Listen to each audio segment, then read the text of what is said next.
Apakah efek samping berbahaya?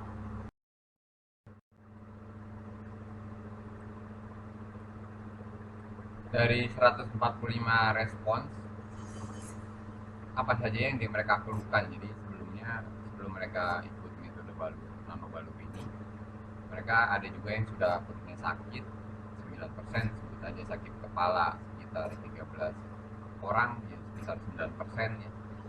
Terus lemas, jadi sebelum dibalur, jadi kondisi mereka waktu datang aja udah 24% atau 35 orang lemas gitu ya. Jadi dilihat di sini ada juga yang datang memang keadaan kondisinya segar bugar sekitar 9%, ada juga yang dalam kondisi pusing 1% dan sebagainya, kurang lebih satu orang atau 0,7%, yang di bawahnya semakin sedikit. Nah, ini apa yang terjadi setelah dibalur? Ini kebetulan yang merespon ada 100 respon. Setelah dibalur, kondisi segar sekitar 70%, 68% lah, 130 orang. Kondisi lemas sekitar 17%, kondisi berkeringat 13%, kondisi mual 9%, kondisi badannya jadi berbau sekitar 16%. Jadi di sini biasanya sih ada kemungkinan besar bahwa mereka kurang lama di atas meja tembaganya, jadi udah loncat dari, atau ada hal lain.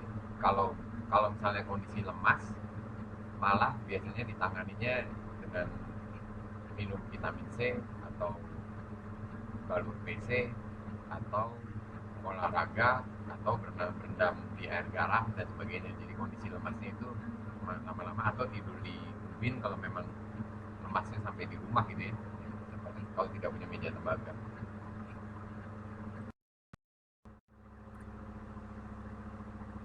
Kebanyakan penderita yang datang ke otista menderita penyakit kanker sekitar 46%, jantung 2,7, tumor sekitar 14%, dan yang lainnya penyakit-penyakit yang lain. Dan ada sekitar 2% atau 1,6% yang untuk detox saja untuk kesehatan. Dan ini daftar orang-orang yang penderitanya kebanyakan, tapi memang yang paling banyak antara kanker dan tumor. Keluhan pada penderita yang sekitar 190 respon, biasanya sih penderita pada saat diberi dupa di bawahnya atau dikasih asap yang dibakar dengan tembakau bakar, sekitar 84% merasa hangat. Paling-paling ada perih di mata 10%, dan tidak merasa. Ada juga yang kebal gitu, nggak kuat, ada sekitar 6% kayak gitu ya. Ada juga yang malah merasa jadi segar tapi jumlahnya sedikit, sekitar 2%. Ada juga yang sesak napas 1%. Jadi ini memang dilihat tetap ada efek-efek sampingnya ya. Kalau di enema kopi biasanya BAB sekitar 59%, terus sakit perut kadang-kadang ada 43%. Kalau digunakan botol yang ditiup,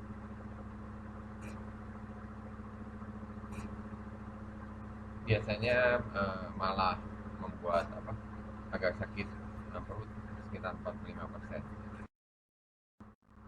Biasanya enema tembakau harus dilakukan di meja tembaga karena keras, efek obatnya keras.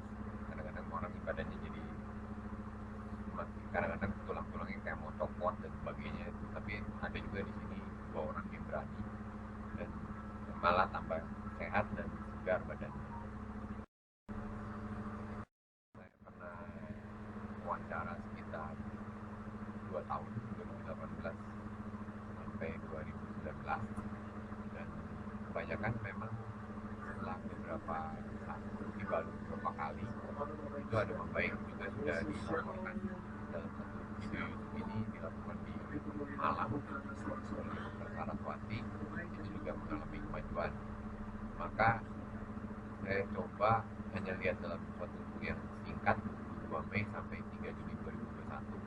Jadi kita lihat bahwa yang merah itu nah, efek setelah balur. Jadi efek setelah balurnya pada saat ke bawah tuh banyak keluhan, ke atas tuh positif.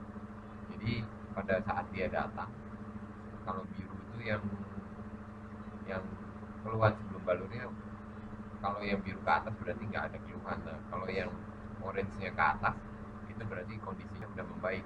Nah, itu kalau yang dia misalnya karena dia naik turun, jadi misalnya yang ketiga kali datang dia keluhannya udah datang udah banyak, tapi pada saat dibalur setelah efek setelah balur tanda orange-nya ke atas kan berarti dia membaik. Beda dengan yang pertama, kalau kita lihat yang pertama yang paling kiri, jadi itu di bawah biasanya lambat laun efek sampingnya menghilang pada saat balur.